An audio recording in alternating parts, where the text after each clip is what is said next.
Magandang hapon po sa lahat. Dito po ako ngayon sa Crafty Seeds, dito sa SM Marikina, Plants and Flowers. Marami silang mga bulaklak ngayon kasi 2 days from now, Valentine's Day na. So pwede kayong pumunta dito at pwedeng bumili ng pangregalo sa mga mahal sa buhay.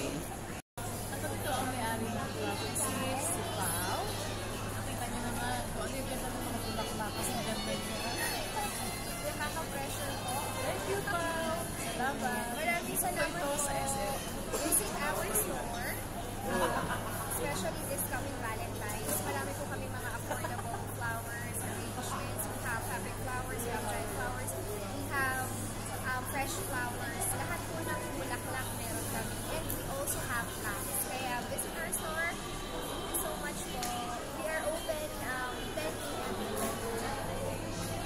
Thank you for watching. Ang ganda po ng katabi. Thank you so much. Ito yung mga ready na nilang pangregalo, balloons, flowers. Everyday, I love you. Marami tayong pagpipilian. Dito po ito sa SM Marikina. Ayan. O, meron silang 99 lang. O, yung maliliit lang. Ayan. May 5.99. 4.49. Ayan. Ito ay mga hindi siya fresh, pero meron naman silang fresh as you order kasi syempre, pag ginawa agad siya, masisira. Pero magaganda ang kanilang artificial flowers. At it will last for a lifetime.